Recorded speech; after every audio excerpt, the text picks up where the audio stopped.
And I don't understand what the problem is with allowing a neutral arbiter based on evidence to determine whether someone is a terrorist or not. We did put 235 judges, progressive judges, judges not under the control of Trump last year on the bench, and they are ruling against Trump time after time after time. And we hope that the appellate courts, when it gets up there in the Supreme Court, will uphold those rulings. Allowing a neutral arbiter. And they are ruling against Trump time after time after time. A neutral arbiter. Progressive judges. All men who are progressive, or males who are progressive, are weak people.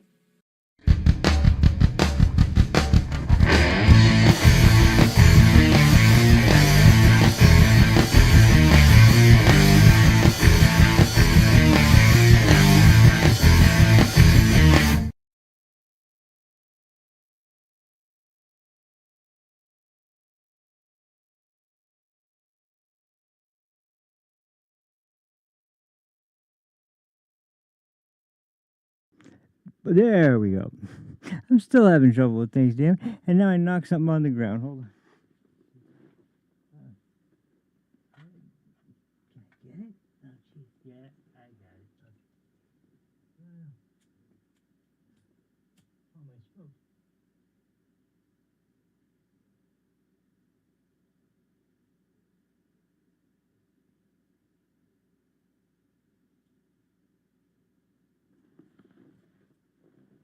Okay.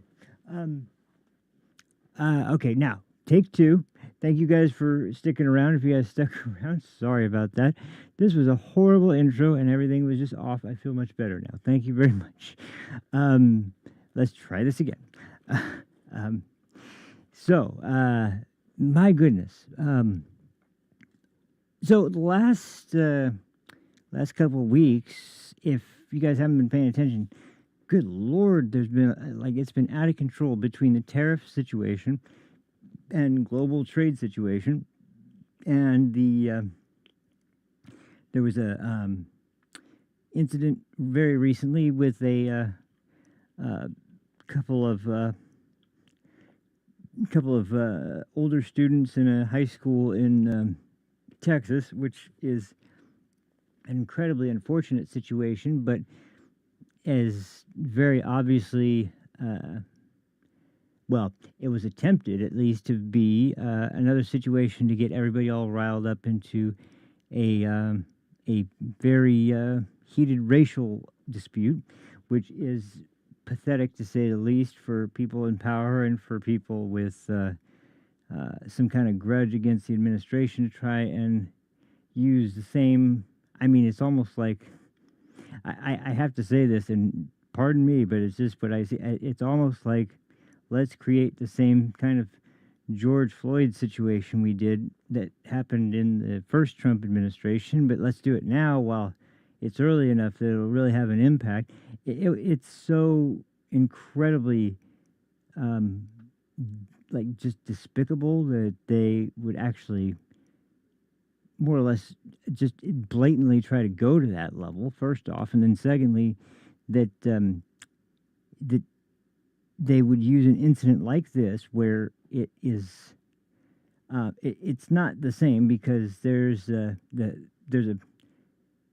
person who died was a white kid, and the perpetrator is a guy who is a black guy, but the amount of ways they've tried to just like nothing is off limits.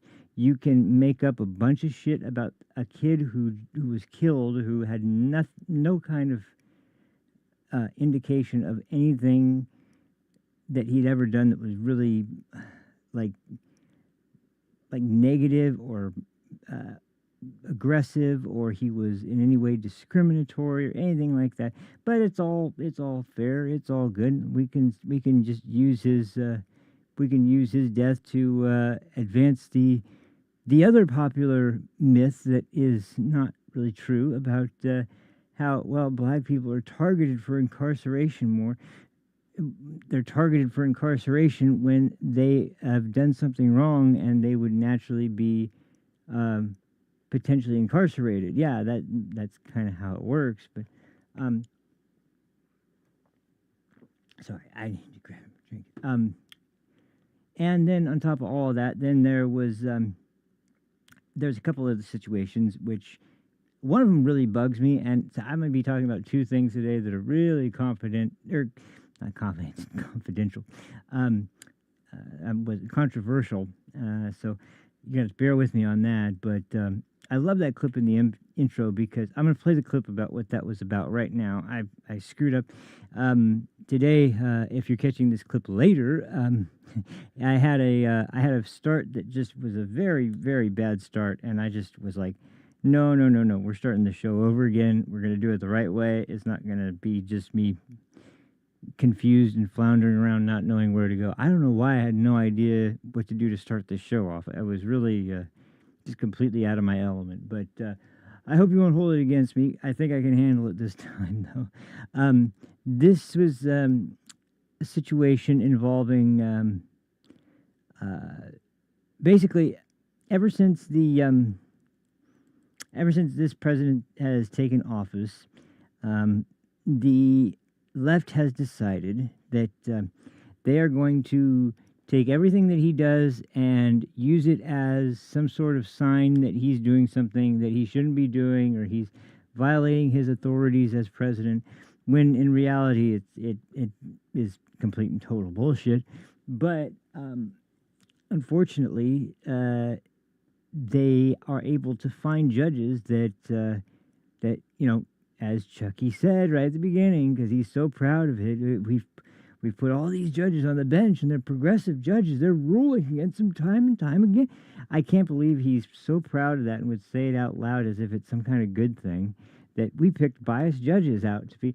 And if you look back at, I should have done this because I was planning on doing it, but it might need a whole show just focused on that, just to kind of what would you call it? Just to kind of cover all the information up about that. But for now, I'll just have to you just have to trust me, because when you watch hearings with these nominees, these are some of the worst judicial candidates you could possibly imagine. Some of them have no experience. In fact, one of them had like 5 cases in her entire life, and they were everything from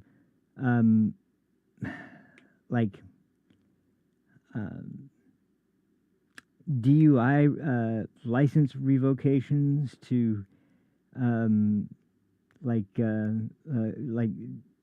I don't know, something that was just like very minor, like nothing. She had never had a jury trial. She'd never presided over a jury trial. She never really had to make any written any opinions, which would have to come with a decision that would be, based on you have to explain the methodology by where you came to the decision that you came to, and she basically had a total of like 5 major cases she had ever covered before she was being nominated to this higher court. And it was like, that one was pathetic, but the ones that are really bad are ones where they look back and they have all these cases where, like say they were arguing on behalf of the state for some stupid COVID policy that was violated, or some kind of a lot of them are anti-religion. A lot of them are a lot of times anti-free speech, and they're against they're like for Facebook or Twitter when it was ruling against people for their anti-free speech practices. I mean, there's so many bad, and yet when you watch the hearings, you hear the Republicans asking questions, all pertaining to do with that stuff. And then when the Democrats have their turn to question, they avoid everything negative. They avoid everything that has to do with their actual judicial, like, their judicial history, and they more or less talk about their personal qualities or their recognition to follow court precedent, which that doesn't say much considering that everybody points to the Dobbs decision, and this was one thing I found kind of funny when you look back at the hearings when there were nominees like especially during the first Trump administration for the Supreme Court, but any kind of judicial nominee, when they're asked, would you uphold the law as decided by precedent? It's like, yes, I would follow the law, and they would always reference Roe v. Wade. And they did the same thing with the Supreme Court justices when they were up for confirmation, except for maybe Kavanaugh, because they were too busy trying to, convict him of sexual assault on some girl that was so full of shit that everybody knew it. But the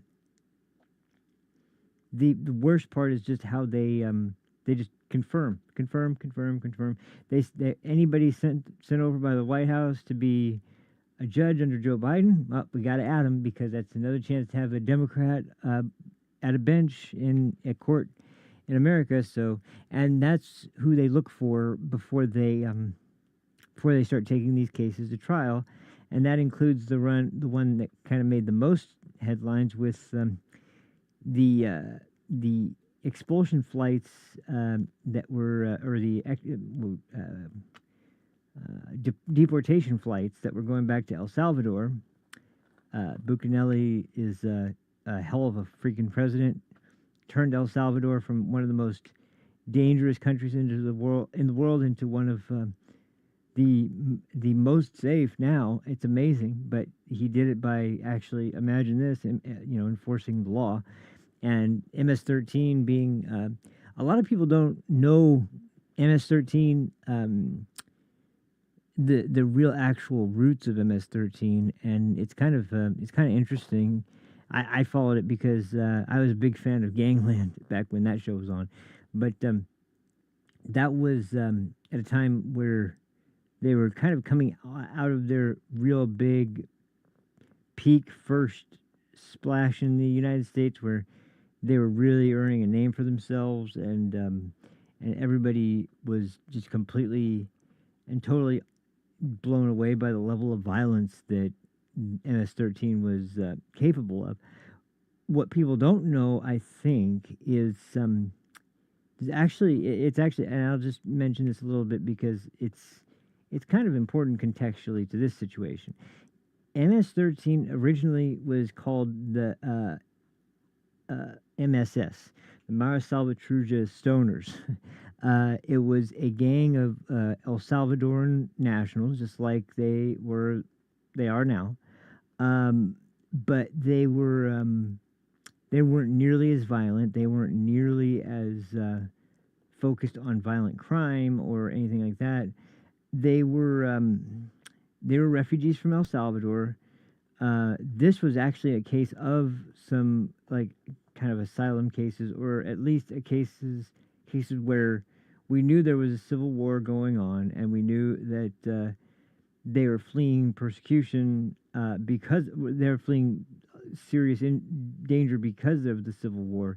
The Salvadoran civil war was incredibly brutal, and what ended up happening was kind of twofold. Number one, because they were from South America and they were from sort of or Central America, they were kind of labeled Hispanic, but the Mexican gangs didn't like them.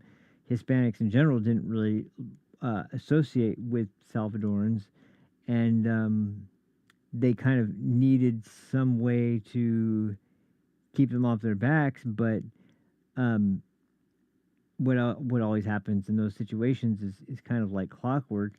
They form a group amongst themselves that kind of looks out for each other for protection, and then they get into racketeering, they get into drug dealing, they get into all kinds of different shit. And what really important fact is when they started getting involved in the real deep shit, that was when there was the power play from a Mexican gang, a Mexican prison gang called the Mexican Mafia, and you can see that by the 13, which a lot of people don't know this, but there was a real serious power play move by the Mexican Mafia in the early 90s or late 80s or early 90s. I can't remember for sure. But anyway, essentially in Southern California, they had this sort of idea because prison gangs are more or less about two main things. They're about protection in prison, which it's ironic. The only other place you find race so heavily focused on, other than in current day America, is in prison. Which I always chuckle at that because it's like, wow, yeah, you really want to make everything like prison, don't you? But that's where it's such a amazingly important issue that if you're fraternizing with somebody who's outside your own racial demographic, or you're hanging out with them or doing something with them that you're not supposed to be doing, it doesn't matter at all if you're part of a gang or not. You're going to get your ass beat or worse. So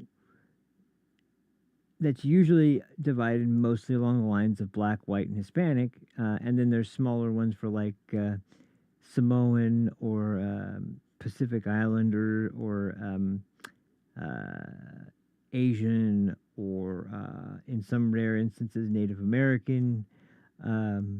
There's all kinds of demographics. Sometimes they can cross lines, but they have to have something they can bring to the gang.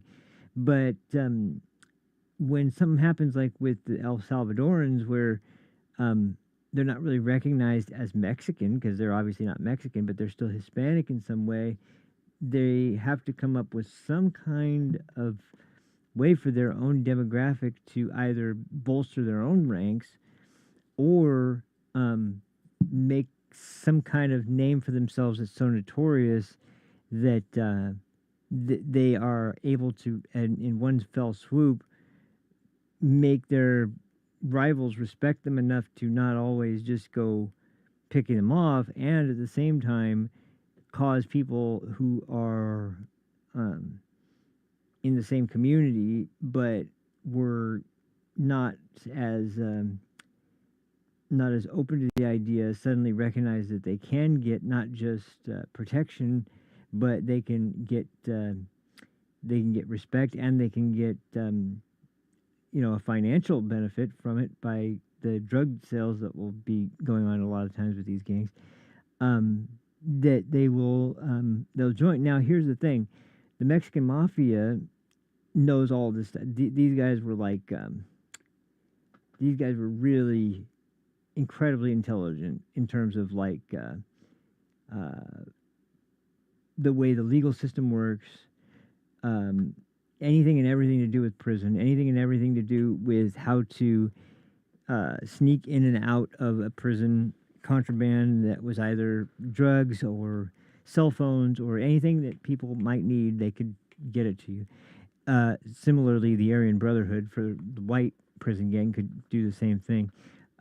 But ultimately, they decided on a point that Southern California's gang situation was getting so crazy and so out of control because, like, in the early 90s, late 80s, early 90s, there was finally this serious crackdown by law enforcement to stop. There was this huge outbreak of drive-by shootings, and it was becoming such an issue that the police were really cracking down. Now, when that was the case,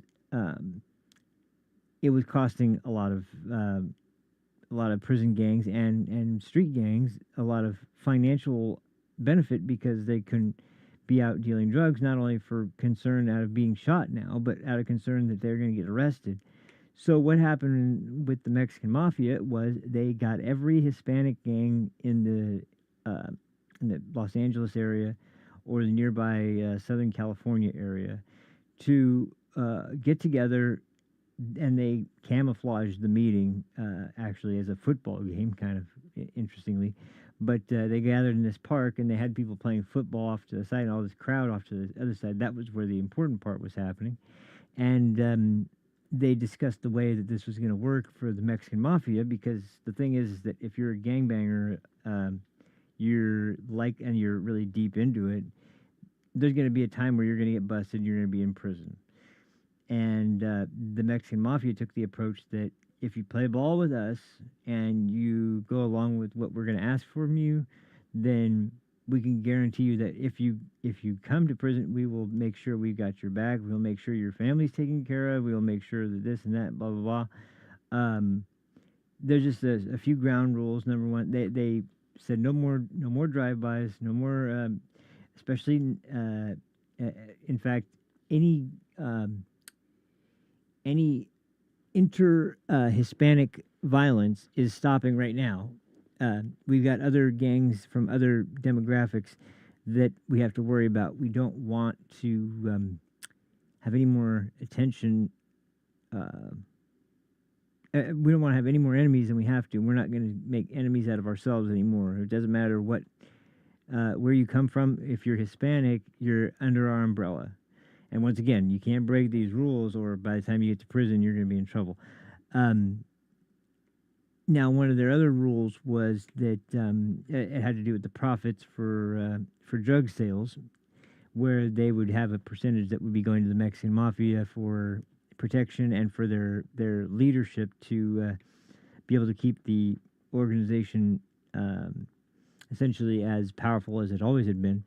And and the last one, and this is the important one, this is when the number 13 was added because of just like if you ever hear that, you ever watch Dan Bongino's show and you hear that Tool Frank Fugazi talking about it's 8 8, because that's the way a lot of white gangs will use the Hail Hitler HH sort of abbreviation with 8 8. But 13 for M was a way to show that you were under the sort of under the umbrella of the Mexican mafia. And even though they aren't, they're not quite as the structures obviously changed a decent amount. That was decades ago, but they still kind of use it, especially because not only because of the relevance to the gang's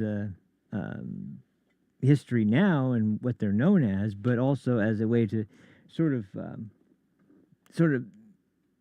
be an homage to the organization that really legitimized MS-13 as well by giving them the moniker that really stuck and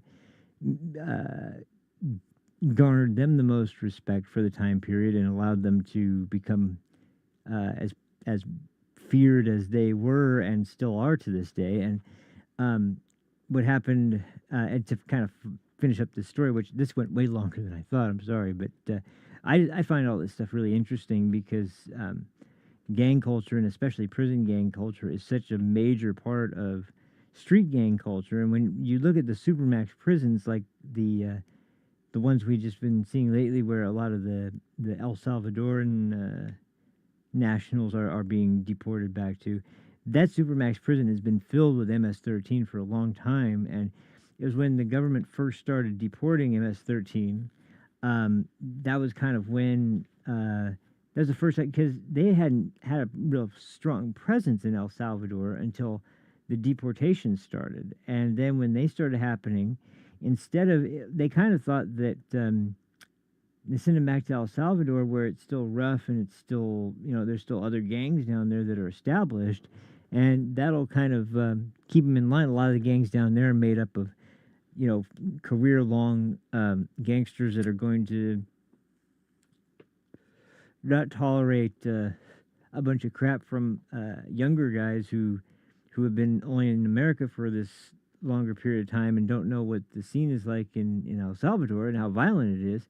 the reason it's so violent, like I said, they were refugees. They'd been fleeing a civil war, and a very brutal one. They had been watching, people had limbs and their heads cut off, and they were being, just tossed down the streets, and it was absolute hell on earth for a long time in the country. And so to see those kinds of things at a young age, and then move to the United States where everything's far more civilized than it was in El Salvador at the time, when they got into deep criminality, they realized that they could use intimidation tactics as a way to get people to kind of back off, just purely out of the fact that these guys are crazy. We don't want to upset them, and so that was really the beginning of how the whole thing really started. And then as they went back to El Salvador, instead of getting the local gangs, like kind of getting them to more or less kind of calm them down, they all wanted to join MS-13 by comparison. So so then they really bolstered their ranks, and then by the time a lot of them snuck back into the United States, not only were they hardened gangsters, now they were international, and on top of that, they had been busy recruiting some of the most violent people in 2 countries now, and it really started to take off, which is why it's been a problem for as long as it has.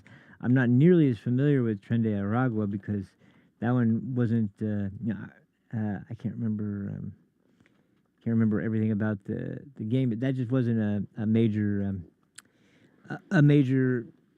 gang when at least when Gangland was on, and I never saw any, because I'd watched any documentary about I watched a lot about the cartels. I've watched a lot about black gangs, Hispanic gangs, white gangs. There's it was just so. But anyway, to get back to the subject, I'm mostly getting at.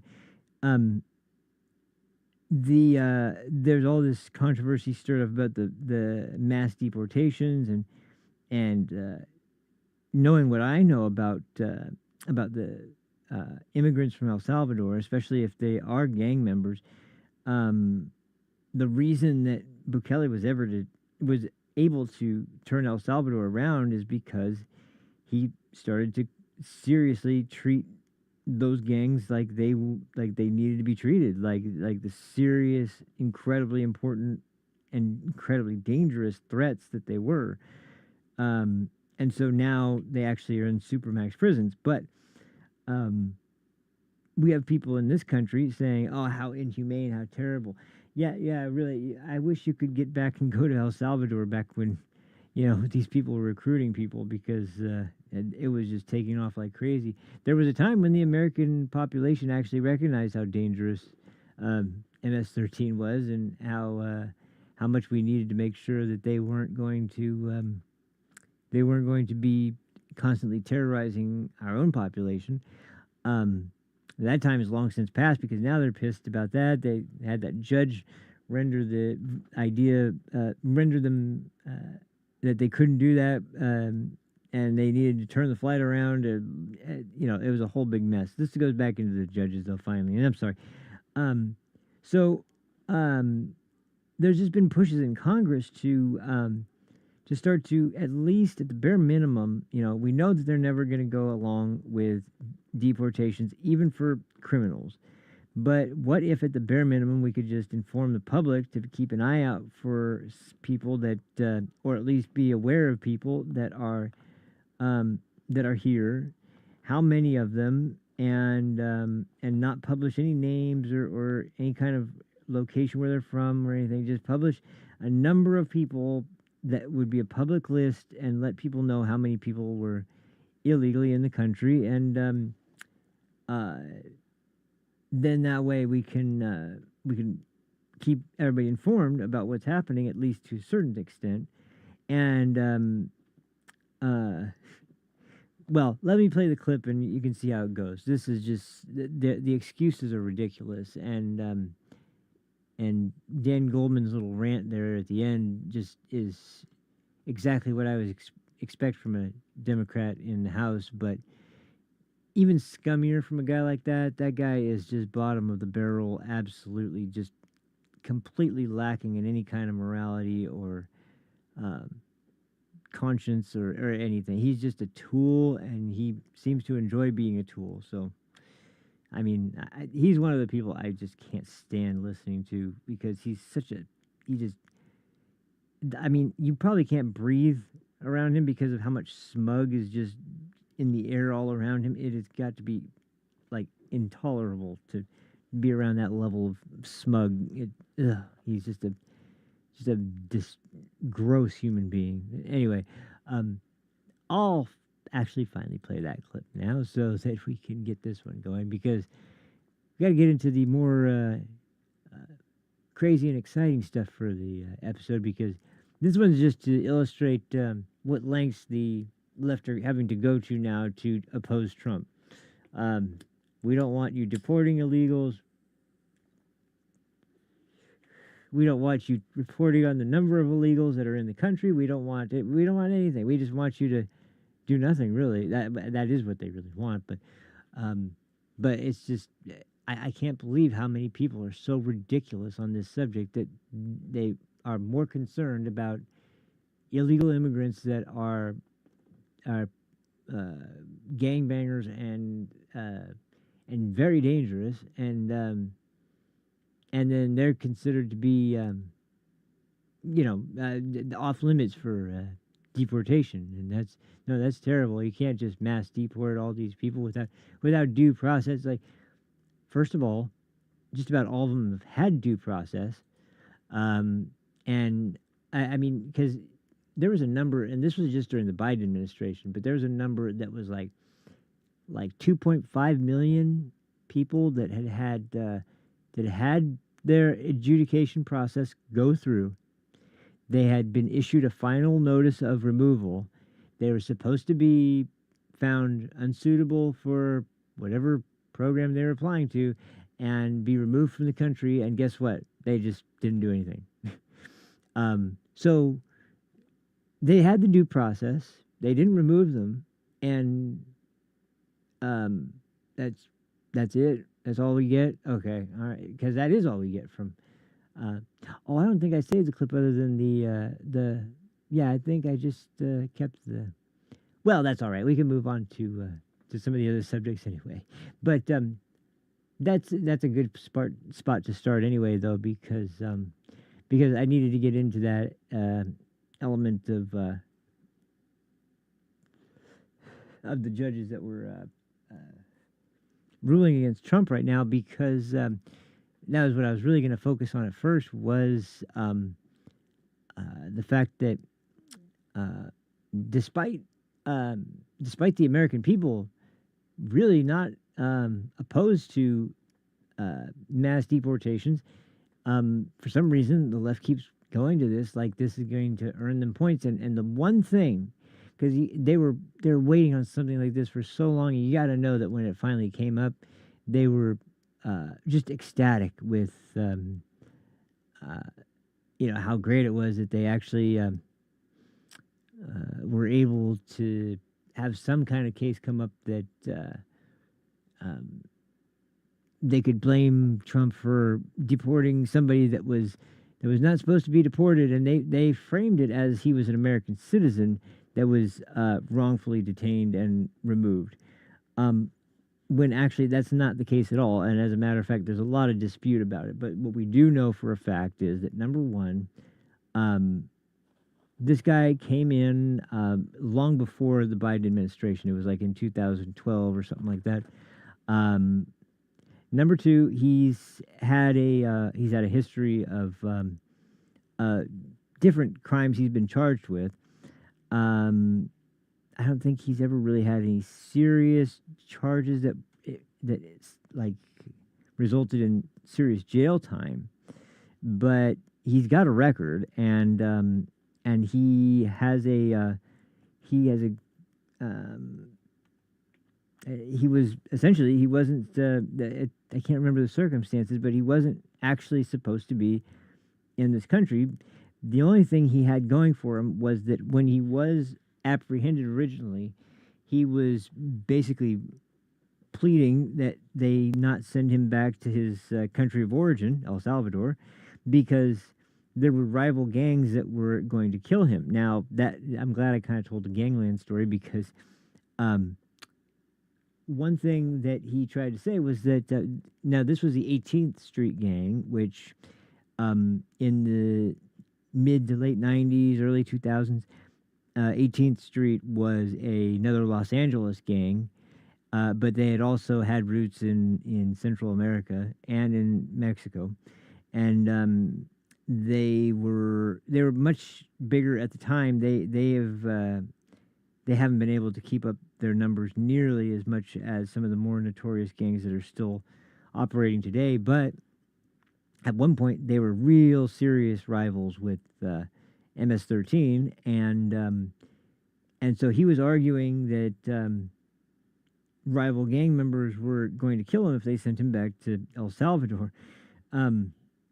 Well, I mean, that's sad, but if you were seeking asylum for something like that, there were other countries that were closer than the United States, once again, following asylum law, where you could have sought asylum to escape from whatever you perceived was the immediate danger. But we don't technically have our service of offering asylum extended to guys who aren't being persecuted by their own government, or by some sort of conflict or war that's going on at the time. We let people in under asylum because of credible fear of persecution from someone who's going to seek out a certain group of people for religion, or something like skin color or whatever. And those people who are fear for their lives in their own country can be considered for asylum. But once again, the idea is that you don't feel safe in your home country and you're trying to get out of there as fast as possible. And that would mean that you would stop at the first country that was outside of your own and stay and apply there. And if you want to go to America, you can apply to go to America from this country that you arrive at when you first escape. And that's the United States policy on that, as well as the policy for any country that has asylum laws. That's generally the way asylum laws work. You don't just say, I'm escaping persecution by going to whatever country on the planet I decide is the one I want to go to. It's supposed to be out of the measure of being necessary to save your life or save you from experiencing extreme bodily harm. And regardless, people on the left are trying to make excuses, and they're painting him in this light of being this innocent guy that was not even an illegal immigrant, that was here legally. It's like, that's not all technically true. There were several instances where they were saying, well, okay, we have you under an asylum claim, and we. Oh man.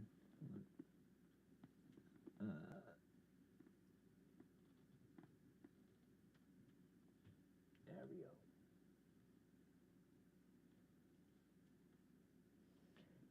Anyway, okay, so we have you under asylum claim, and we want to make sure that we have what's what I'm thinking of. We have a way to protect you from whatever it is you're fleeing from, but we can't have you in this country anymore, and because you've not been following the laws, we'll deport you to another country that's nearby, whatever. But then when it gets to the point where you're just ignoring federal immigration law, and I don't know exactly how it got really muddied, and it got really muddied on purpose. But the bottom line was the idea that this guy was a legal citizen who had no claim to no reason why he should have been deported, and there's nothing that could have been said about why he should have been deported. Well, that was all bullshit. That was all complete bullshit. Like I said, he had a criminal record. He wasn't supposed to be here because it was was not part of the deal as far as his asylum claim goes, and there's this huge outpouring of they're so irresponsible, and what really gets me is that no government agency describes what they do to the public. They don't describe the way their agency works. They don't describe all the procedures they have in place and to how they operate. And yet, for some reason, the left is very, very keen on advancing this idea that that who know they're doing it so reckless. They're just deporting anyone and everyone they have in front of them. No, they're not. And how would you know? How you know what kind of information they have? You don't bother to ask. You don't bother to look into it. You just sling accusations. When every time Tom Holman is interviewed or anyone with ICE is interviewed, the discussion is on, you know, how they have information based on informants, or a lot of times it's from legal immigrants who are here and don't like the fact that these illegal immigrants are in their neighborhoods selling drugs or getting involved in dangerous activity, bringing all kinds of risk and danger to the communities that they're in. And so they inform local authorities who inform ICE, unless there's sanctuary city laws, and that's where the real bullshit starts to come in, because there's so much they're trying to pull to try and avoid the idea that what is it that that they're basically like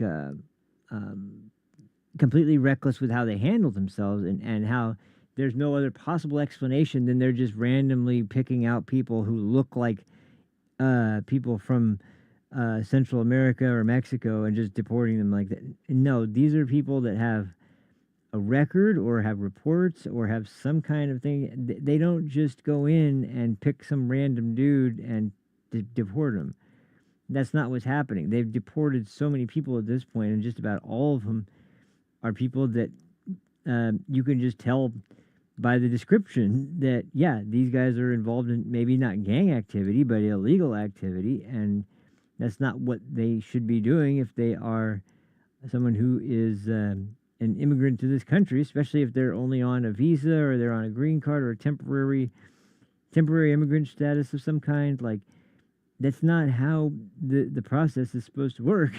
So if you are if you're here and you're not as productive as you were supposed to be, or you're not benefiting the United States in any way, and you are not a fully Americanized resident, sorry, you can have your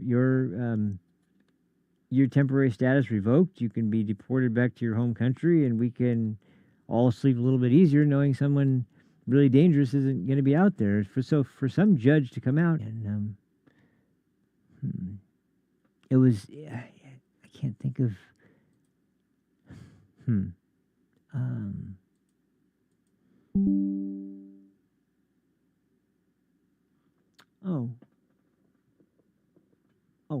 I wonder who did I lose? Did I lose YouTube, or did I lose?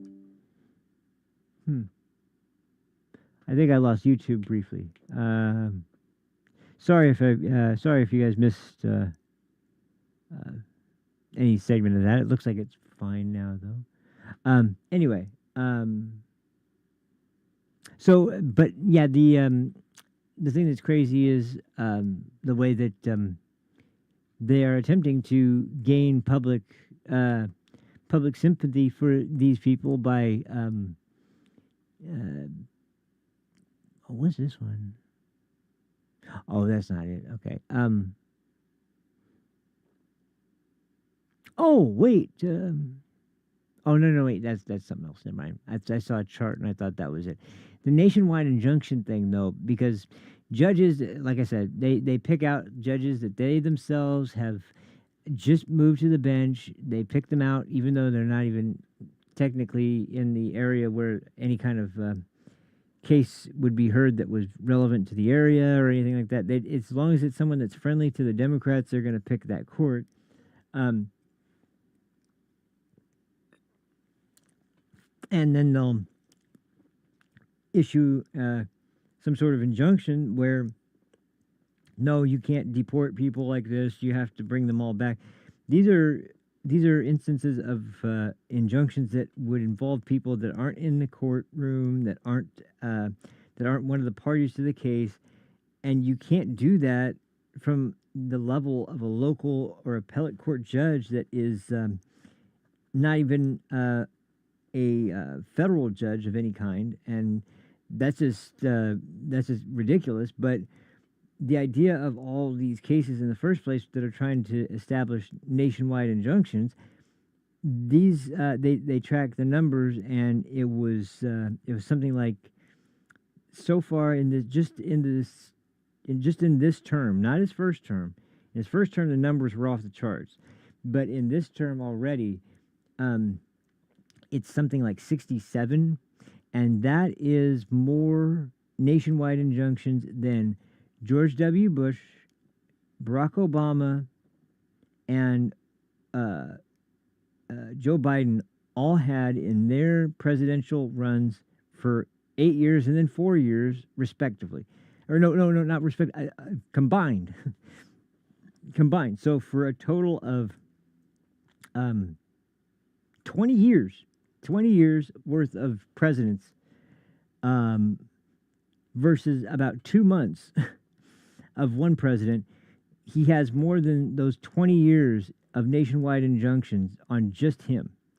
That is absolute. I mean, if that's not abuse of power and abuse of your authority as a judge, and just flagrant abuse of power, I don't know how what other case you could whatever case you could have that would be even more of an example of that thing, but of something like that. But of course, the left is staying by it, and this is what's blowing my mind, because they're just losing popularity on all these decisions, and yet they're keeping the pressure up with them constantly. They're arguing them constantly. They're not convincing anybody.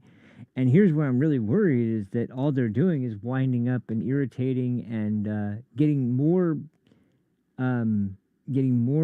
outrage from the mob that was already outraged. And it's unbelievable how public opinion is, actually, the larger part is starting to recognize, because it was like the thing with the nationwide injunctions, which I was going to talk about a little bit, but I think I'm going to have to move on to the bigger stories, because there's two in particular that were really exciting. Not exciting, really important, and one that was exciting. But it was this what was it? I'm gonna lose my train of thought again on now, and it's weird as hell. It basically, the point though is that the American people aren't falling for it this time. They are. That was it. It was the tariffs. Everybody on the news and everybody in the leftist media and everybody was talking about how this is just gonna harm the lower bracket Americans. This is a terrible economic policy and blah blah blah. And then the very next day, when it was clear that countries around the world for our global trade policy were like, no, we want to negotiate, and then all of a sudden, we hear about who knows how many countries actually are like willing to play ball now and be like, okay, we'll drop our tariffs on you and let's negotiate. And it's like, and what did he do? Well, he decided, okay, we'll drop the reciprocal tariffs, and if you drop yours, we're going to maintain a small tariff to kind of get us out of the absolute financial mess that we're in right now. But we'll minimize the burn, and make it. I mean, it ultimately seems like it got the exact effect he was hoping for, which was not to gain a bunch of money through tariffs from all the other countries we deal with, but to get them to drop their tariffs, or to just get them to recognize, like, hey, this is a completely unfair way to do business with a global superpower country that also, by the way, happens to handle defense of so many other places around the world. And we're going to be protesting them over the money we demand that we get from their imports, and we have to take it. No, no, we're not. And if you ask me, that was the plan all along. I mean, I don't think Trump wanted tariffs on every country in the world. He would have preferred not to have any tariffs and just have a battle over the marketplace. So, to describe it now, which I'm hearing from the left all over the place about how he's flip-flopping on tariffs, well, I wouldn't describe it as flip-flopping. I mean, he kept large tariffs on China, and that was because that was a real legitimate threat as far as financially and through influence with global communities and global markets, because their manufacturing base is so freaking like what's it called, like dirt cheap. And it's just like it's just a situation where anybody with a brain can tell, like, yeah, they're just going after whatever they can go after. Meanwhile, the American people are starting to recognize that, wow, he's doing, and people are not used to this. People, especially in the United States, are used to a leader who comes in and whatever he said he was going to do, he's not going to do any of it. He's not going to be listening to anyone because of it. He's not going to do anything. He's just going to be, well, good for you. You know, good for whoever's like that. But anyway, that's just the way that it's really been this incredible up and down coaster. And it seems like because of the fact that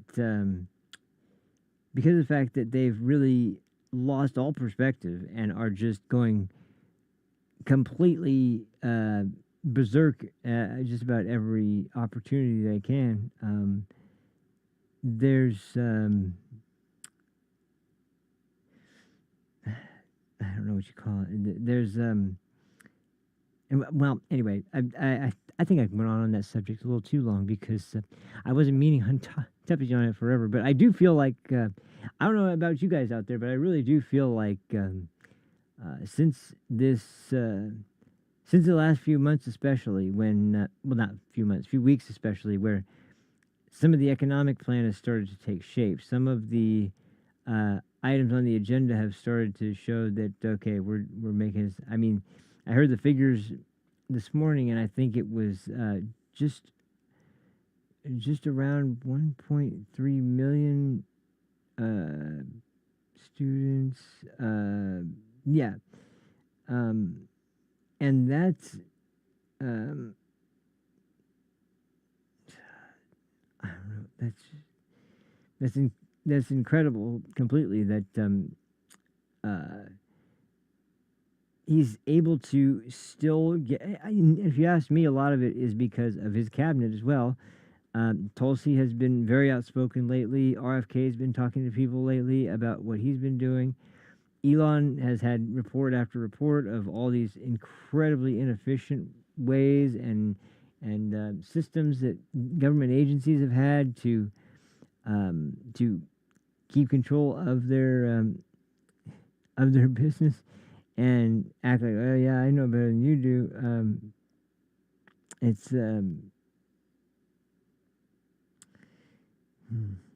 It's really it's refreshing, but it's also a little kind of scary at the same time because it's gotten the irrational ones to start hating on a level that is incredible, and it's not. I don't know. My point being though that I finally see within the people who are, even that were skeptical, but definitely the people that were supporting him, they're starting to see, okay, this guy really is doing stuff. He doesn't care what people have to say or if they're going to knock it and knock it and knock it. And the reason, I guess, and the reason that makes the most sense is and it's a big deal because I can guess that he's doing it because he's not going to want to have the gosh, what do you call it? Damn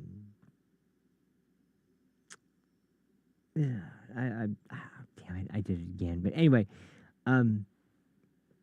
the population is not nearly as trusting of the legacy media these days, and there's been some information coming out, by the way, that I've been finding kind of funny about the Harris campaign hiring, and you know how I feel about influencers and how they're going to influence everybody. We have as influencers, we have a great responsibility. As a great, yeah. It should be to making good videos, not to, arguing about a dinosaur fight where you would, maybe, but who knows? But anyway, that's the biggest part I had to say about that part was how out of touch the Democrats are with their policies on the expulsion flights, and how out of touch they are with the idea that Donald Trump is starting to get people to recognize the not just the injustice, but the amount of complete and total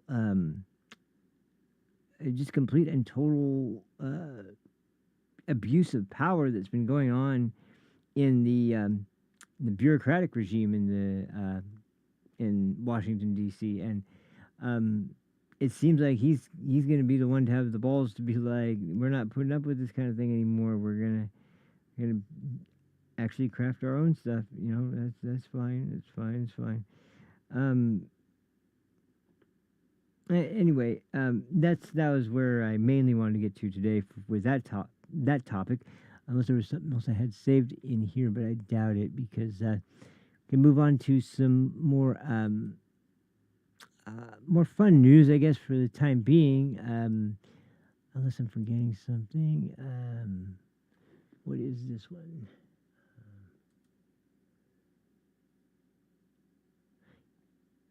Here, give me just a second. I might actually have one of the clips I was thinking of, but I might not. Let me just make sure I see what these are, actually.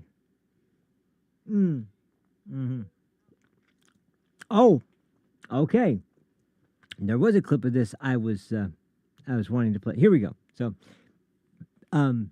this is about the nationwide injunctions. This is about the deportations, and this is about a scumbag like Jamie Raskin who is going to try to justify all of it, and which, by the way, this is a guy who is planning out how to essentially coup the United States president. At least that's what it seems like every time he opens his goddamn mouth. This guy is a total freaking snake. I can't stand him. But and I did also remember, as I was looking at this, there is one other serious subject I want to cover today, and I hope, well, two other ones. One of them is a little bit shorter, but and that's the what was the name of the it's the Austin Metcalf and Carmelo Anthony situation in Texas. I'll go ahead and hit that after I hit this one, or should I do the others? Well, let me play this video real quick, and then we'll get to that. But let's go ahead and I'm so glad I saw this. I completely forgot, but I do have one, because this one was of course 100% pertinent to the situation at hand, and this just goes to show you where the mindset of the Democrats are during this whole situation. So yeah, this is absolutely ridiculous. But let's see what let's hear what this freaking fraud has to say. All right, here we go. It's on. Seems to me that the problem here is we have people not doing their jobs in Washington, and they want to blame local governments and put the pressure on them. I yield back to you, Mr. Chairman. Thank you. Gentleman yields back. Chairman Jordan. Thank you, Mr. Chairman. Sheriff, are you familiar with the Department of Homeland Security Immigration Detainer Notice of Action form? You familiar with these forms? I've heard of them, yes. Yeah, okay. And these forms... By the way, real quick, let me just clarify one thing real quick. This is about remember, if you guys don't remember a video that I did a while back, and I kind of briefly discussed this, ICE has said, and Tom Homan has said several times that we're not going to abide by sanctuary city law. We're going to come in and we're going to get illegals out of the state. But if you want to work with ICE, and you want to work with the federal government to remove illegal immigrants that are dangerous from your communities, you want to give us some sort of tips about what's going on here,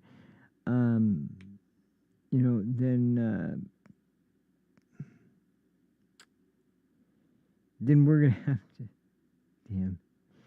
Then we're gonna have to come in and do it ourselves. But if you were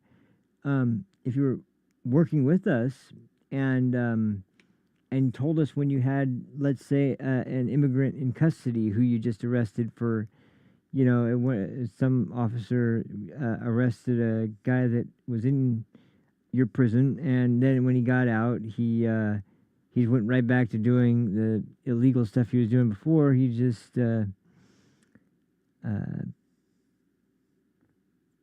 what's it called? He just is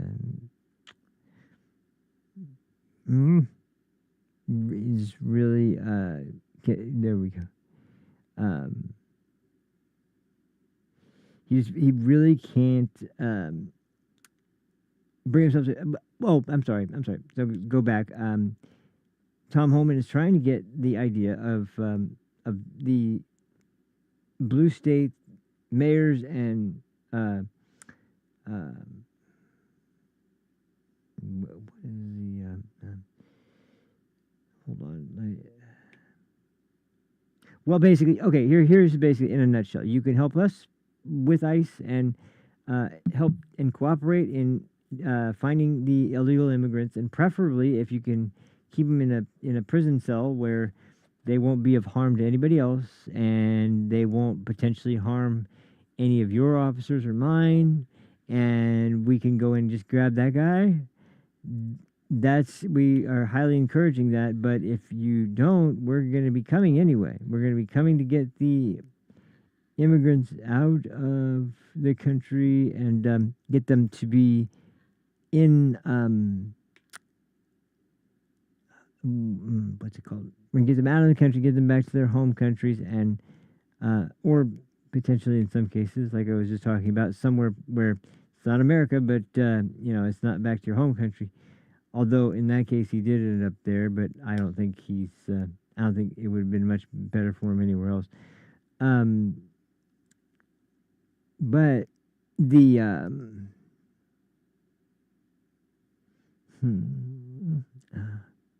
but the Democrats are not happy about that. So Tom Homan gave one last warning, and this was at least to be something where maybe this would hit home.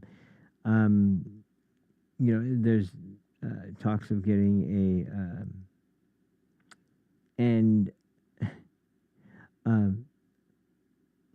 I was.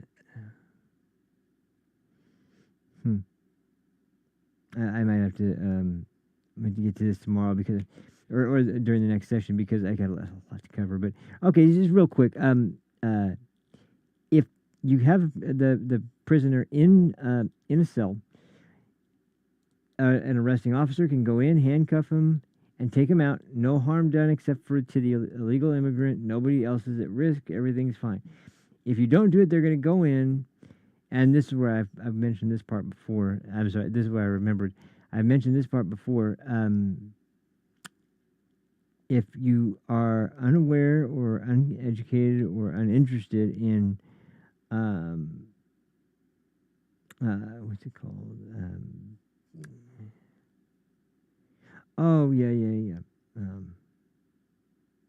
If you're not at all interested in doing that and helping us out, fine, just stay out of the way. But if you are going to do that, just realize something. It would be a lot easier if you worked with us, where one of our ICE agents could pick up one of the gang members that we're trying to get rid of. Let's,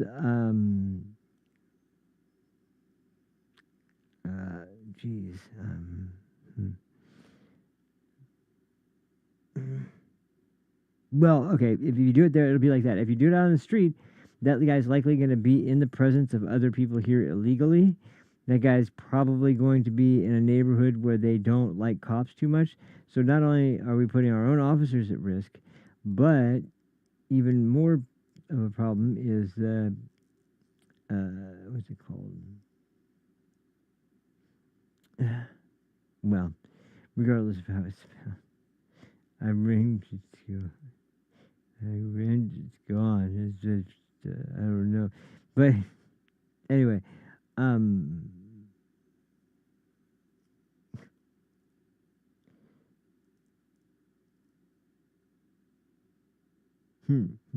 So anyway, so let me play that clip right now. I'm sorry, I was distracted doing my cigarette. So that was the context behind what's going on here, and this is the problem: is that a lot of the blue state governors were not going along with the plan to minimize the amount of people. Not to mention, if those people that were nearby and messing with the cops and were asked for ID or something, it'd be like 18. I don't have an 18. Like what?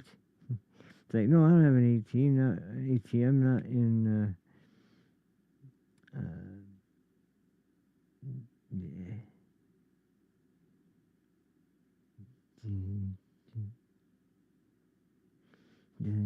So anyway, sorry, here's a clip of what's going on here, so let's go back. Down, about halfway down the page, it says, it is therefore requested that you, this is going to local law enforcement, requested that you notify DHS as early as practicable, at least 48 hours if possible, before the alien in your custody is released. All right? Is that partisan or is that just common sense? It depends on who you ask, but it is common sense. Well, the ranking member said we need to function in a bipartisan way. I don't think that's partisan. That's just saying, hey, you got a bad guy, at least someone who's been charged with crime in your possession. He's also an illegal migrant. Can you give us a 48 hours heads up before you release him to the streets? Sure. That makes sense to me, right? I don't think that's partisan. I think that's just common sense. Mr. Hallman, are you familiar how this form works? That this detainer process is supposed to work? All right, the next line says, maintain custody of the alien for a period not to exceed 48 hours beyond the time. Again, we're requesting you do. They're not demanding. We're just requesting you help us out. Law enforcement working with other law enforcement to protect the safety of law enforcement and, of course, the public at large beyond the time when he or she would otherwise have been released from your custody to allow DHS to assume custody. Again, that seems like common sense to me. But sanctuary policies prevent these two requests from taking place. Is that right? If you're a sanctuary state, sanctuary city, you don't comply with these. You may give them we're going to give you a 10-minute notice. We're going to release them and then tell you we already released them. That's how it works in these sanctuary cities, in these sanctuary states. Is that right, Mr. Hammond? That's correct, too. It's even interesting, too, under the Biden administration, you have a lot of state and local law enforcement who think that they're not going to comply with ICE based on their experiences under the Biden administration. ICE had policies in place that made it so hard for enforcement and removal officers to actually work with these jails. Yeah. They made it next to impossible. So you have all of these jails that think, oh, I don't know if I'm going to comply. I may get penalized if a state puts an aggressive restriction on that. But everything is going to be streamlined. They want to comply. It will be a good process. Yeah, let's put up on the screen. Are you familiar with the name Abraham Gonzalez, Mr. Hallman? Do you know this guy?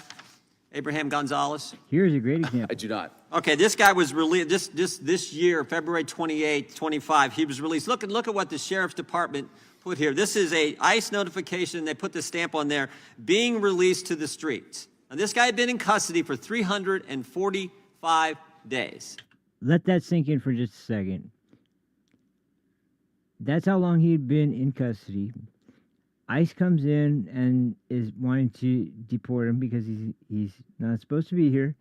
Been in custody, by the way, costing the taxpayer, it's not an insignificant amount of money how much each inmate costs to each taxpayer. If it is on a state level, I think it's only 3 that can do that. But anyway, yeah, I watch how this story ends, of course. And ICE had sent this very form asking, hey, can you give us a 48-hour heads up before this guy who was charged with aggravated assault, charged with stealing an automobile, charged with menacing, can you just give us a heads up? And guess what Sanctuary City Denver did? They called him 1 hour before, and ICE couldn't get there, and they released this guy to the streets as they stamped on the form. Now, what I find interesting, can we put that back up again? What I find interesting is under the section flag, see it over there on the right-hand side? It says he's cleared, but then look what it says, violent to staff. So the very people who released him to the streets knew this guy. He'd been charged again with aggravated assault, stealing a car, but he'd also been violent to the very people in the jail who were holding him, and they still wouldn't give notice to ICE. And then, as I said in my opening statement, this guy is released to the streets. ICE goes out to arrest him. Officer gets hurt. They had to tase the guy so the migrant gets hurt. Tell me how that is not, tell me why that we should have that kind of policy happen, Mr. Hallman. Well, we shouldn't. It doesn't keep our communities safer in any sense. And again, what they're trying to do here is they say, hey, at least we tried, an hour heads up or whatever. But how can they look at that man to release him on the streets, knowing the crimes that have been committed, knowing that risk? How can they say, hey, we'll see you later, as he goes off and could potentially commit another crime down the line? I mean, is it worth it to instill trust with the immigrant community? How about, you know, the citizens, and how about the harm that they could face due to the unknown of releasing a dangerous criminal alien to the streets? They knew this guy had a propensity to be violent to law enforcement because he had done it in their very jail, and they can't give federal law enforcement a heads up. Sheriff Wagner, would you have given him a heads up? I think in that circumstance I would. Yeah, you certainly would, but for people who do what you would do, you're now getting sued for that, right? Your attorney general's coming That's even after better, you. yeah. Yeah, and as the gentleman over here said, you know, we should stay out of local business, right? And so here I am with the state attorney coming down on me for trying to juggle the whole mess. Because that's how law enforcement, you're supposed to work with other law enforcement when you can, not violating the Constitution, just be in good common sense way to make sure people are safe, law enforcement safe, public is safe, and frankly, as I said before, even the migrant is safer when you do it that way, when you do it the common sense way versus the sanctuary city way. And that's what we really have to, I think, that's really the decision here. Common sense or sanctuary city way. I think common sense wins out every time. With that, I yield back. Gentleman So yields back. that's Mr. Nadler. That's a great example right there, because once again, if you notify them while they're in custody, no one in the community is at risk. People who may be illegal, but who are, not as dangerous, and don't have a record, don't have, a history of violence or anything like that, they won't get swept up along with the target of the raid. So the sanctuary city policy of trying to keep, the illegals hidden from the federal government and from ICE, Tom Homan warned about this because they are going after the most threatening people. But if they just so happen to be out on a mission to pick up a guy who is particularly dangerous, and it's somebody the state has refused to, help them locate or refused to keep in custody until they can come pick them up, that's going to only make the job harder for ICE, but it's also going to put the community at risk, because now not only are they going to potentially be another victim of the same guy, but they're also at the same time going to reach a point where there's all these people that are around, and they probably look like they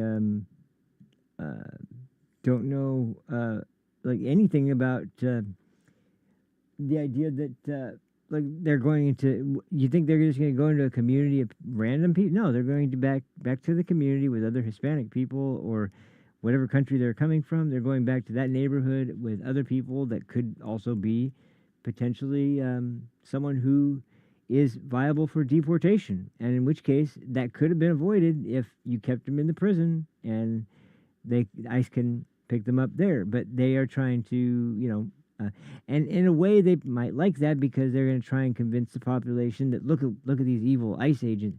That's why ICE has been demonized for so long by so many groups, and it's just, like, forgive me that we have a branch of government that enforces the particular laws around deportation and immigration, but like, do you deserve it? That's a bigger problem. That's a bigger question. But anyway, I'm going to move right along because this is taking us a little bit longer than I thought with that first one. But let's move on to. I might have to save one of these stories for the next episode because I've got two more. And yeah, you know what? Because the other one is. What's my biggest one? What is the biggest one that I keep forgetting? I don't know why. I've been sitting on this for a couple days now, and it was really yeah, okay. They're both. It's longer, but only marginally longer, so it's not really going to be by that much. But I have to cover this, and these are the two controversial subjects I got to cover today because while I believe the administration is doing incredibly well, and I'm just kind of disgusted by the rhetoric that's going on. I only really kind of touched on that a little bit today, and I'm going to probably end up talking more at length about it on the next episode because, as I talked about earlier, if you haven't checked out Rumble and Tucker Carlson's channel, the great conversation with Alex Jones about all kinds of things that have been going on, more or less in foreign policy, especially with countries like Russia and European countries in particular, then a little bit about the Middle East as well, but specifically about the Russia-Ukraine conflict and about just domestic policy. But if you can't check out the whole interview because it is pretty long, I would definitely suggest checking out the last third of the conversation because it's really, really interesting information that they're talking about there. But now, to go back to the news for today. There was, you guys have probably heard all the information, at least on surface level, about the incident in Texas with the student Austin Metcalf that was killed or stabbed in the heart by and I'm not even going to say, because, I mean, at this point, we know he stabbed him in the chest. He's admitted to it. Everybody around the country that's heard this story knows that he was stabbed by this kid. So Austin Metcalf was a student that was in his senior year. He had great grades. He had some kind of great. He was on the football team, and he was somebody who had some really high praise from a lot of scouters that were looking for semi-pro, I guess it would be, but looking for the best sort of players in the league that they could get for the time. But then he just kind of he wasn't on the list anymore, and I never even thought about it, but I should have.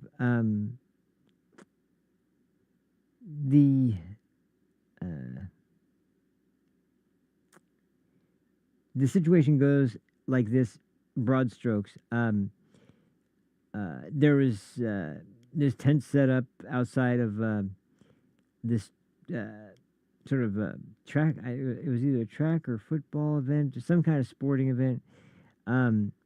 And at this campus, they allow tents. There was a rainy day, from what I heard. That was why the tents were kind of more important on a day like that day, because it was actually kind of, I don't think it was pouring rain or anything, but it was a little wet.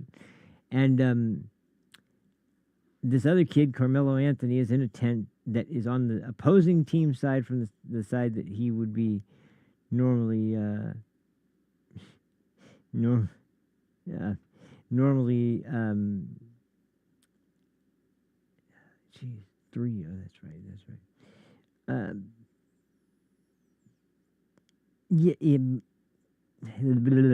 But yeah, there was a situation where Austin Metcalf comes up to the tent. He asks him to leave because that's the tent that he's supposed to be getting on his side. And it seems like this kid was already hair trigger anyway. I don't know what in the hell, like,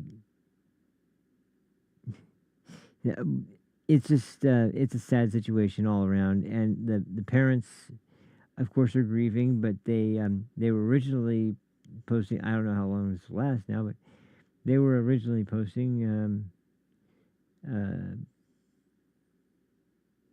It's just it's a really sad situation all around. But ultimately, the kid brought the knife to a sporting event. He challenged him in a way it's like, you don't like it, we'll force you to leave then. Thinking that, this guy's just going to hightail it and run out of here. And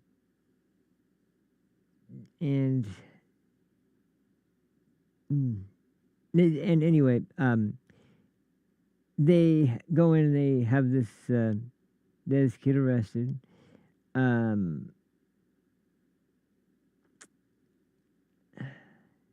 Yeah, they don't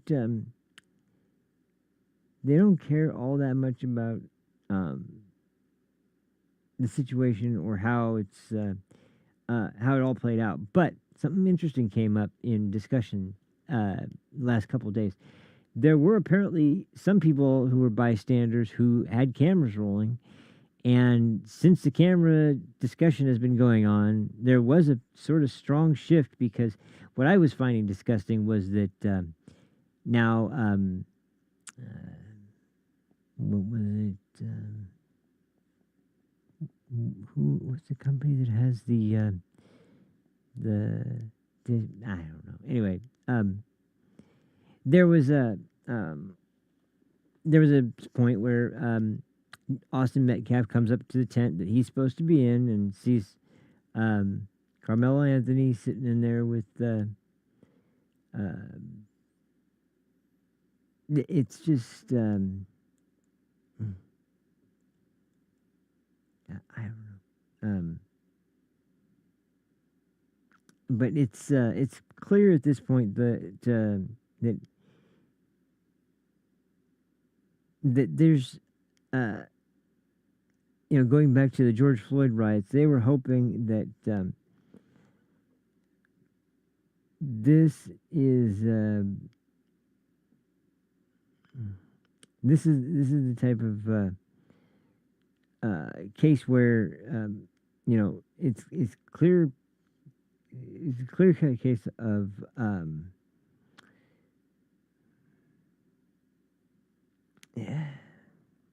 it's, and I'm sorry, I'm trying to remember the exact chain of events. So the incident happens.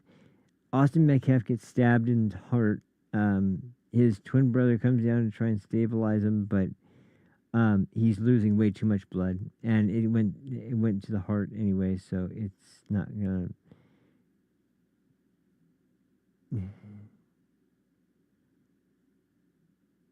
But it.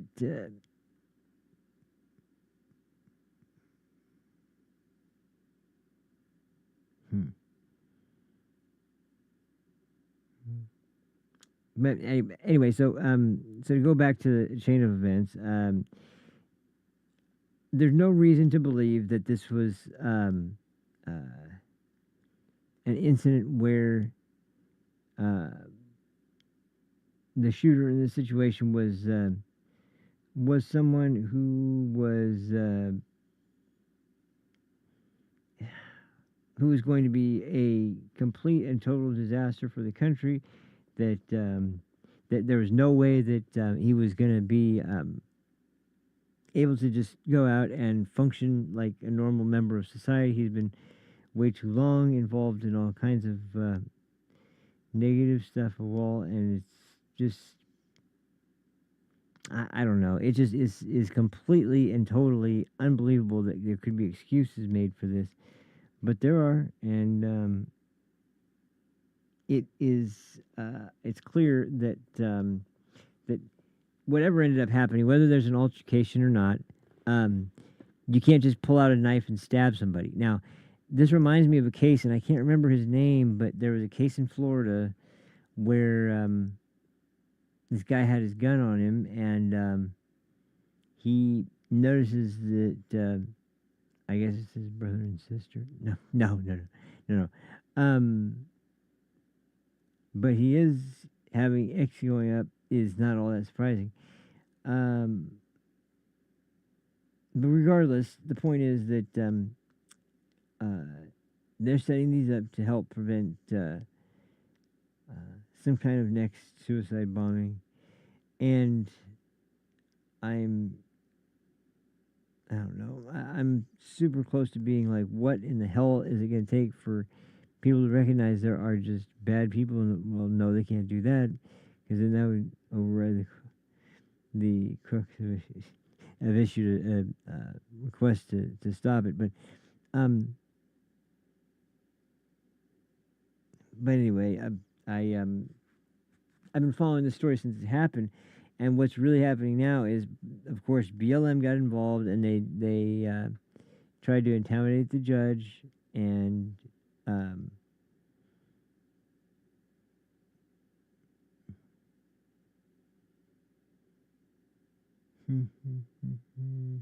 so anyway, there was, after he was arrested, he brought it to the cops, mind you.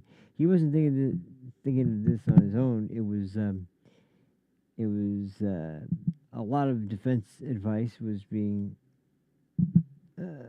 as responsible as they could be to make sure that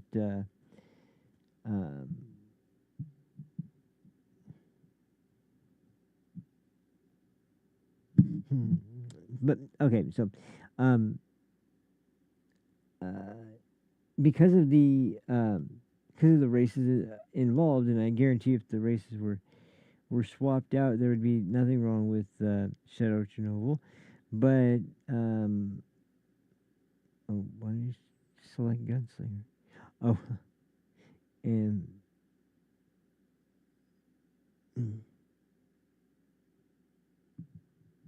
I don't need to hear this, but anyway, so what was the clip of real quick? Hold on, let me just see, make sure if I find this, because this was being discussed on where was it being discussed? It was being discussed on Megyn Kelly's show. That's right. Now, the important thing to remember about this is I can't remember the guy's name, and I was talking about this just a second ago. There's this guy who, it was Michael something. He was in Florida, and his case was he walked around, and he didn't like the way that this lady parked in a handicapped spot. And it's like, I was the only other one actually in the parking lot, mind you, even though it's a liquor store where they don't have a ton of fast food. But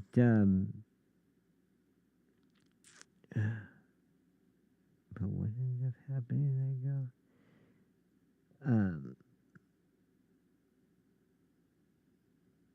go. Anyway, there's a situation like this is happening, where of course there was a white kid in a black neighborhood. I'm sure that was typically, yeah, that is typically wrong about it, very wrong. Yeah, so it's just is more projection and more of an attempt to defend people who are, okay, well, maybe, but probably not right now, which is why I'm not going to go into the actual gameplay. But and also because I'm going to try out the some of the new questions in their bill.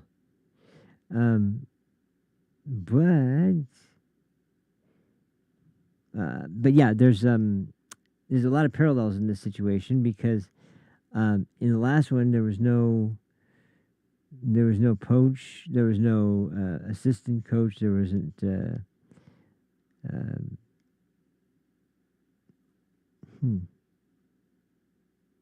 but yeah, so anyway, let's get back onto this. This is some kind of weird justification in this case for why people are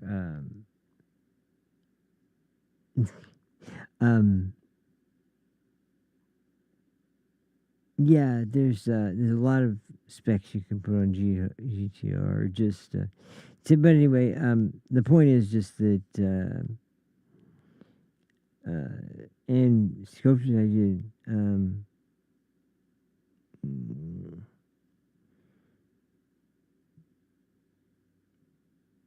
That's actually mirrored. Yeah, I'll see that. So, um, but yeah. um. So anyway, you know.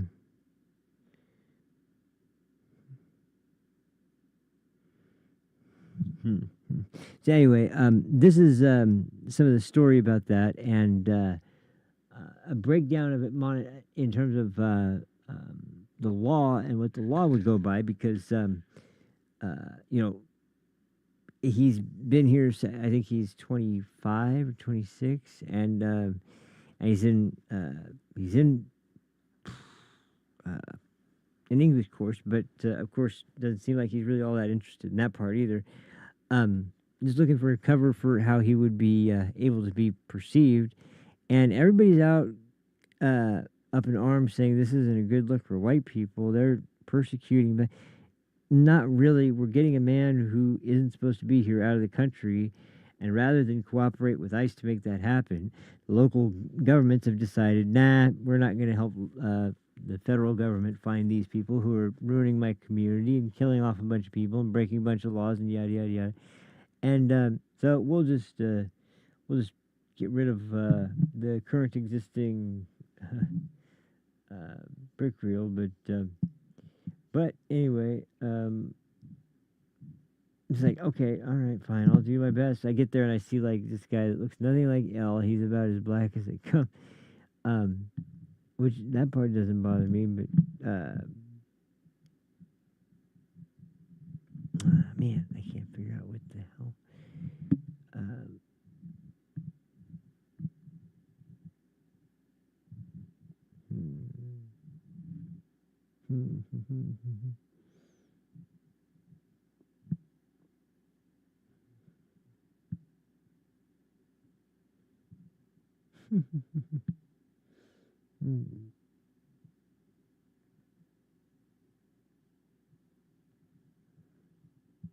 Yeah, I see that.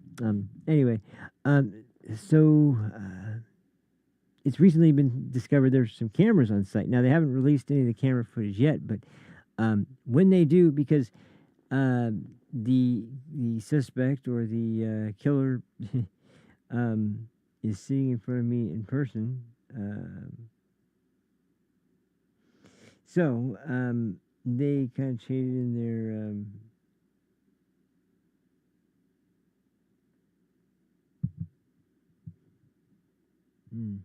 Yeah, that makes total sense. Okay, that was a stupid statement. Anyway, I think I might have to save this one for the next one too, because there's one that's really important, and I think I will. You know, I'm just going to go ahead and move on to that one, because this was the main topic I was going to discuss before all this other stuff came up, and maybe I'll get around to it in the next episode, which. Since tomorrow's Friday, I probably won't. I probably won't be on for sure tomorrow, but I will do the best I can to be on by Monday. It seems like I do get a second wind on Monday, so that's good news. But yeah, there's really no way to. Hmm.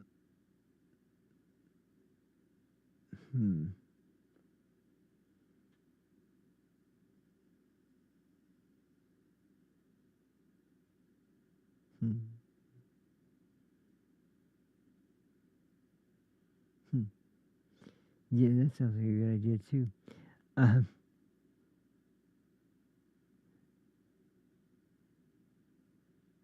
hmm. So anyway, so back to the main story for what I was going to talk about today. Let me pull up the file.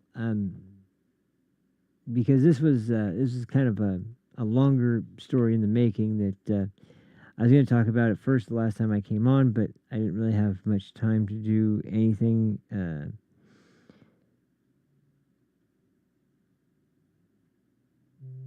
There's amazing.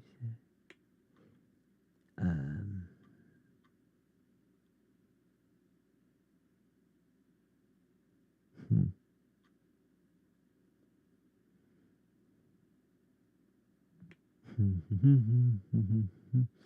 I can't find the damn thing. Never was. Oh, I think it's in downloads. That's why. Um,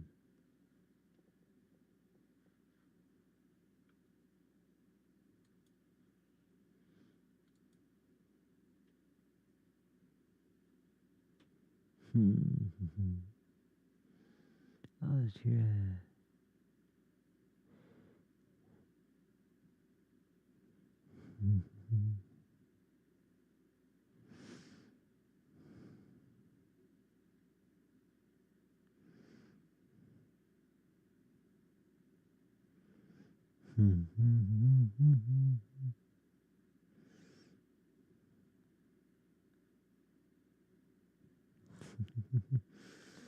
So immersion.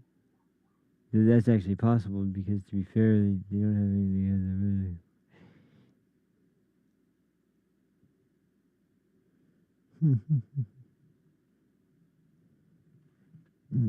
So anyway, let's get back to this. We'll finish up on this subject. Let me find the main page that was really the most important.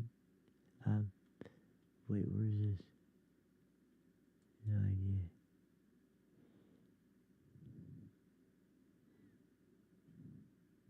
Hmm.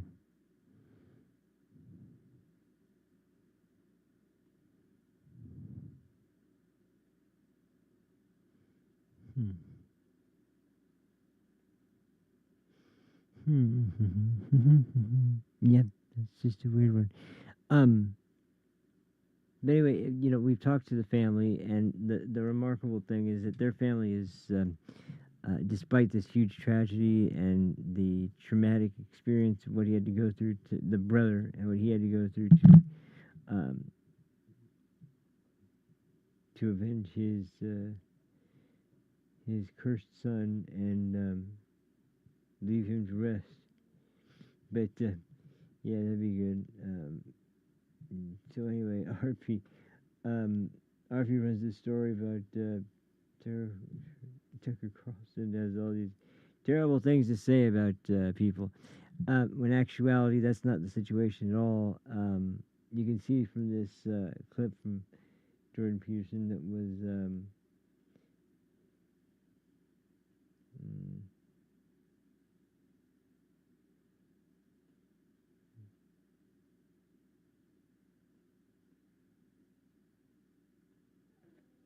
There we go. Okay, so now I got it in a row. So there we go. Now, what happened here? So, geez, man, I had too much. I think I overwhelmed myself with stuff today, to be honest, and that's my problem. Um, but, but, I got backed up. That's why I got all screwed up. But, uh,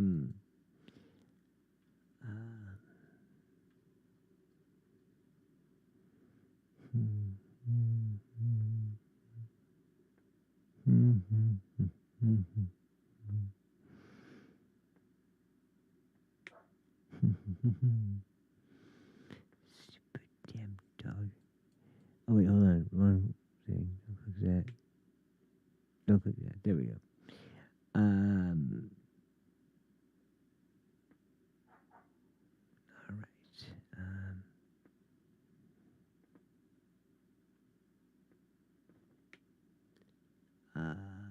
Man, don't tell me I lost it. There's no way I lost it.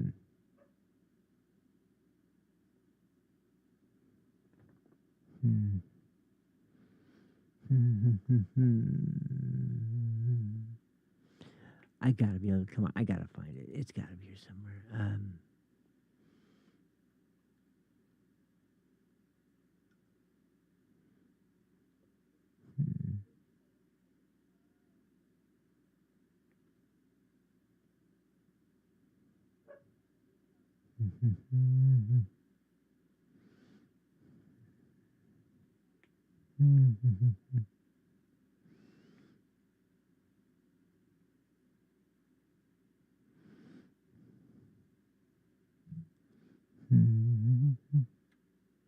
Okay, I think I found what was looking for.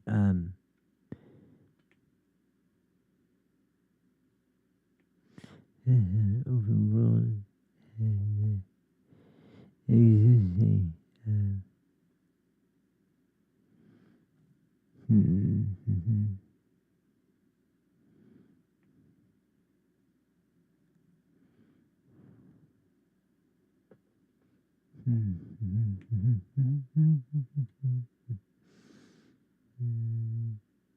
Well, what they're doing with this is they're trying to make it seem like the kid who wanted him out of his seat was discriminatory. They're trying to make it seem like it's just really, really strange. Yeah, because nobody's here. Nobody comes to this place. Obviously, it's all walled off for most people. There we go.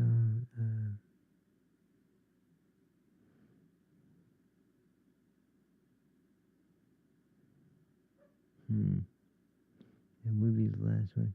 Here's one without a stock, but here we go. Here we go. Here we go. Okay. Let's see if I can find it now.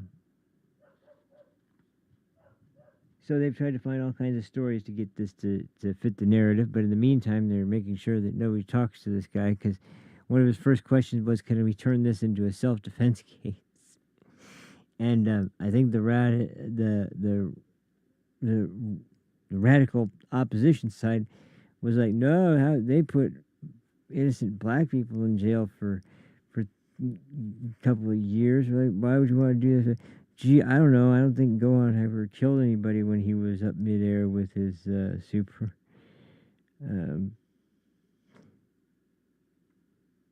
By people that are actually on the ground that day. There we go. So yeah, this is one of the more despicable kinds of ways to handle the situation by attempting to once again create something like George Floyd, get everybody of color, all worked up for nobody good, and yeah, it's just a completely ridiculous task that has no meaning and no real purpose other than to make things more dangerous for people who are driving and less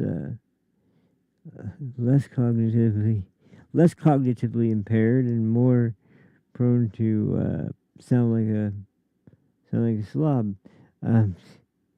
Oh, yeah, there we go. Okay, all right. Well, whoops, there we go. So let's go ahead and check this out. This one was one of the raising stars on the Republican side. This is Representative.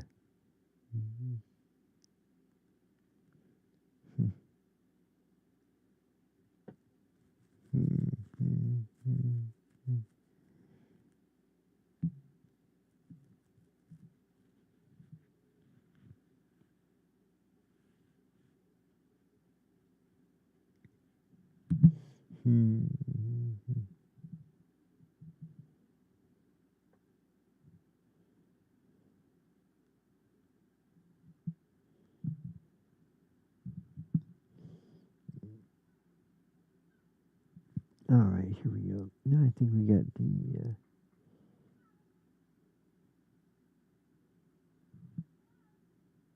Yeah, no, I think we got that. So, let's see. No, where's the cat? Why? Really, our cat? Might not be our cat. Anyway, let's see. So, what was the other one?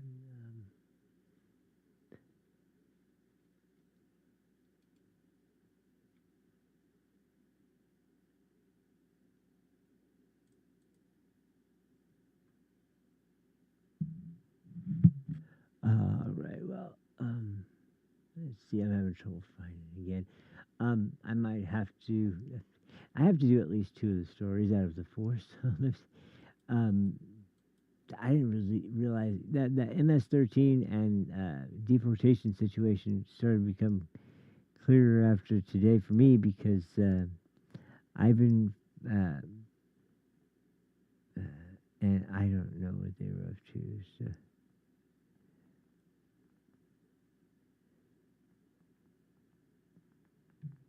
There we go. So, so let's see. How long is it anyway? Let me see how long the clip is, and then we'll fucking have a better idea of how long to have this on for. Because once again,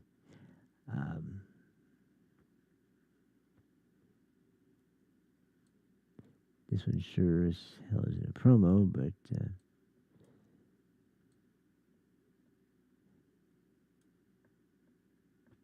Oh man, Eno's coming in with the electric guitar. So yeah.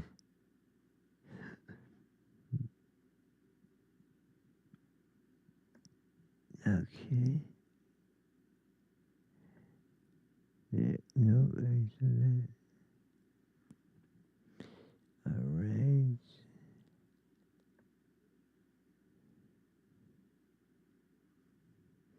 And today is Wednesday.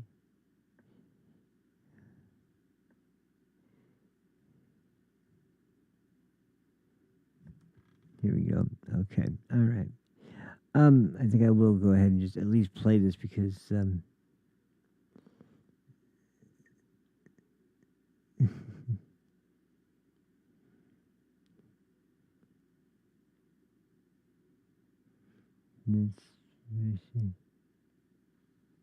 was it. Yeah, it was a slightly different reason.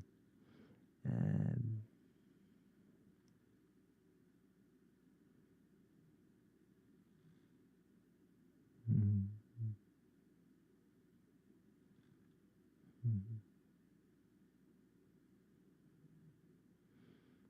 mm,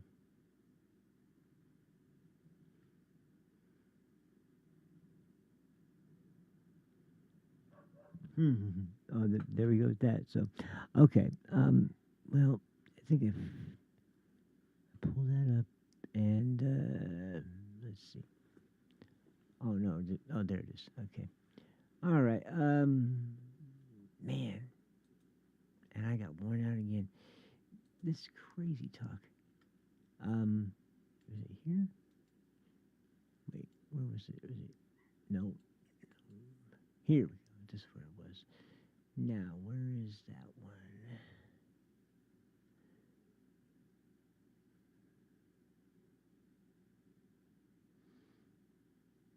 Oh yeah, here we go. I know where it is. It was right.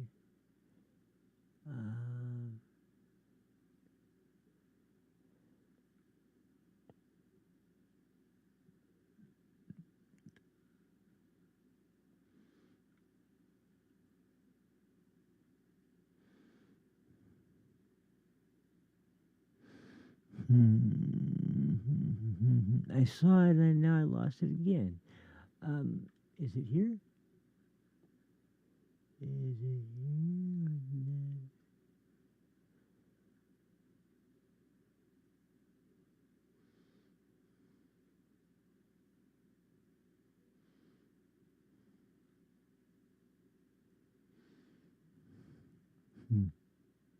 Well, this has got to be it. It's got to be on here somewhere. Otherwise, I lost it.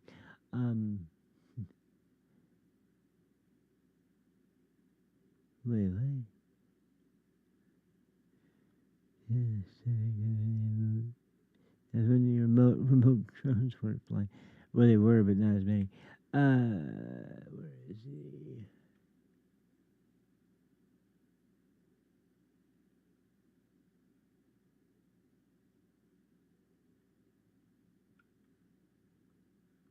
I think I might have to do this in the next episode, which really sucks because this was a big deal, but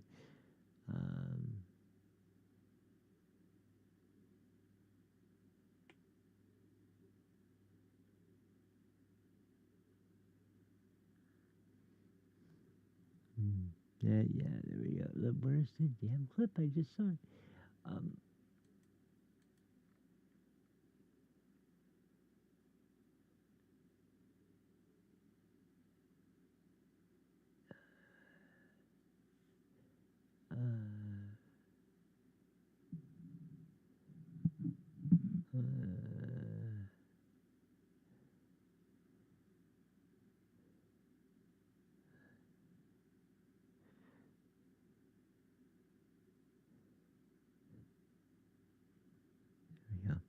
Okay. Now this one was right over here. I remember now because I saw that.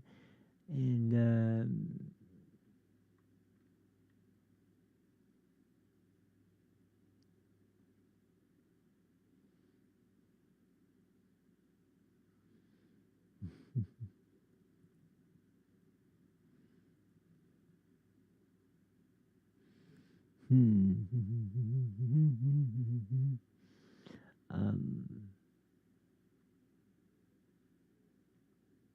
yeah. Okay, I have a better idea. Here's what I'll do.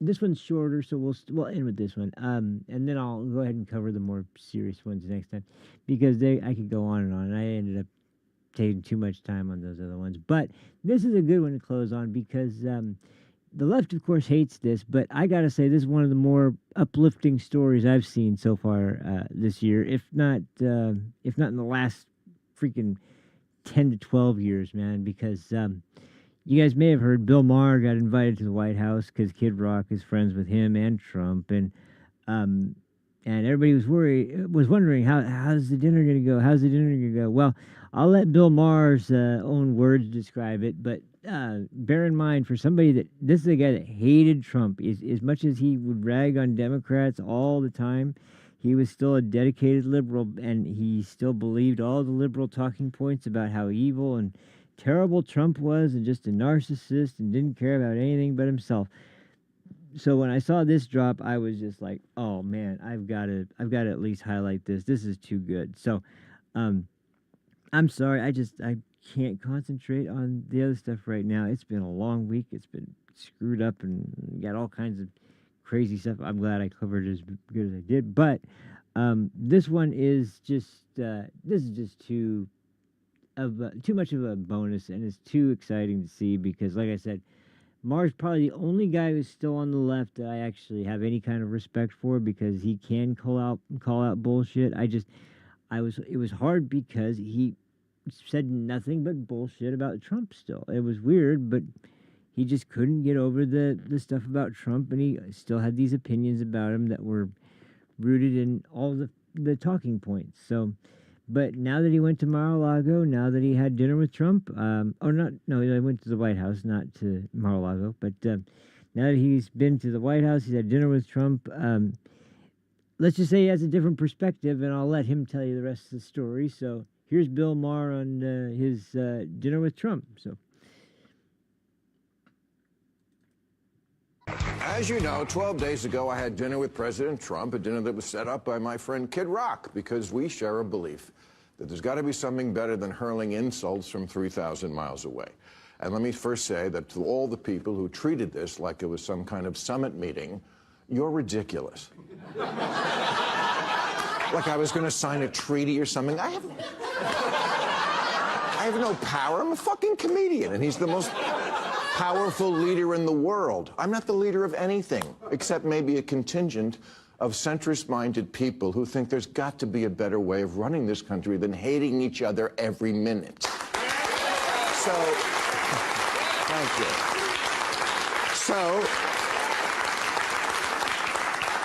Okay, so meet up in person. Maybe it'll be different. Spoiler alert, it was. First good sign, before I left for the Capitol, I had my staff collect and print out this list of almost 60 different insulting epithets that the president has said about me.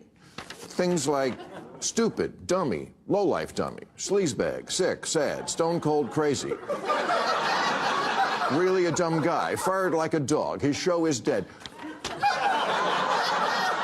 There's 60. I brought this to the White House because I wanted him to sign it, which he did.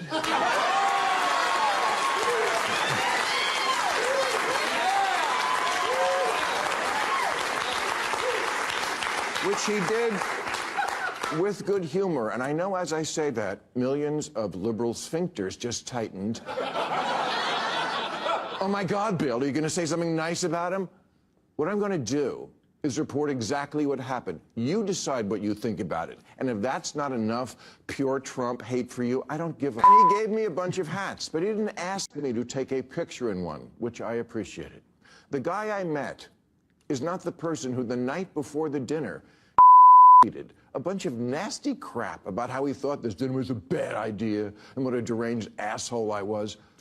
I read it and thought, oh, what a lovely way to welcome someone to your house.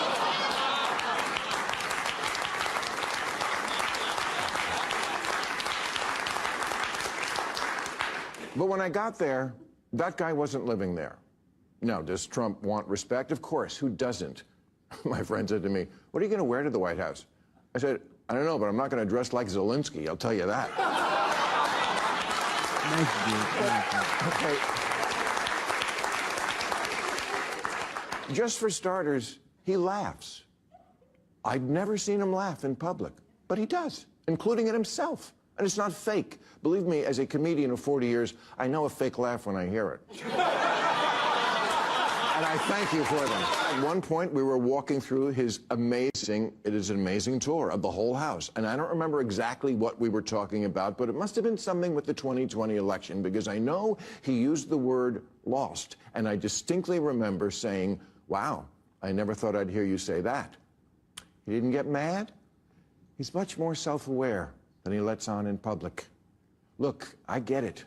It doesn't matter who he is at a private dinner with a comedian. It matters who he is on the world stage. I'm just taking as a positive that this person exists, because everything I've ever not liked about him was, I swear to God, absent, at least on this night with this guy. Bob, Kid Rock, told me the night before, he said, if you want to get a word in edgewise, you're going to have to cut him off. He'll just go on.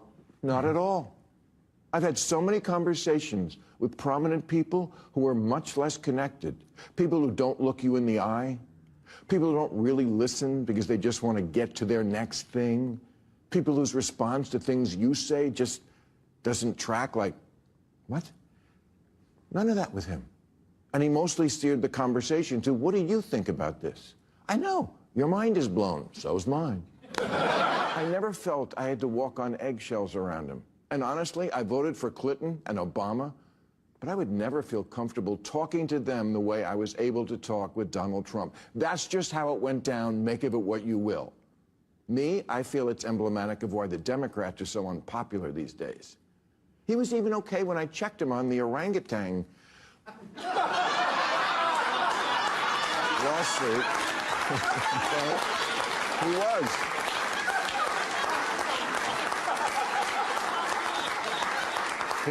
You know, he said to Dana White, you know, Bill said my father was an orangutan, and I really love my father. And I said, well, Mr. President, I did that because I didn't like what you were doing regarding Obama's birth origins. I thought that was low.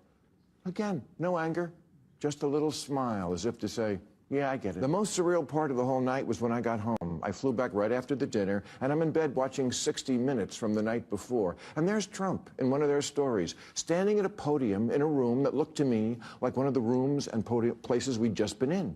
And he's ranting, disgusting, you're a terrible person. And I'm like, who's that guy? What happened to Glinda the Good Witch?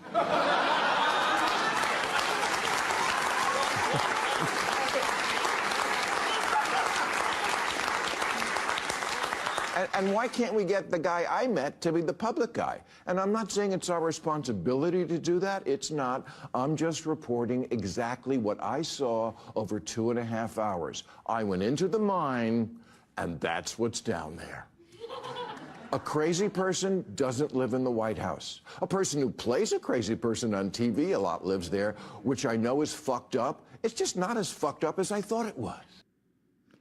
And I think that is probably, you know, I've heard a lot of people, including, which, by the way, I've heard Piers Morgan say this, and this is somebody I'm going to have a beef with later this week, because that was one of the stories I was going to get to today. But honestly, it probably is better if I hold off on this one, because, well, I have some disagreements, let's say, with Mr. Morgan, but this is something I've heard him say, and now I've heard Bill Maher say. I've heard a lot of people who have been in a more closer setting with Trump say this, and this is something that I think people don't understand, but I can see why it is the way that it is, and it's because it's not just, this isn't something I don't think is exclusive to Trump. This is something that I think all world leaders do to some extent. Trump is just really good at it. That's the face he has to put on. He can't put on the face of the polite, good-natured, friendly dinner host. You know, that's a different face. That's the face of somebody that is more genuine, but the person he's talking about there is probably even more authentic to how he is around anybody you would be around on a day-to-day basis. But when you're talking about global politics today, literally when we're talking about a world on the verge of nuclear Armageddon in some cases,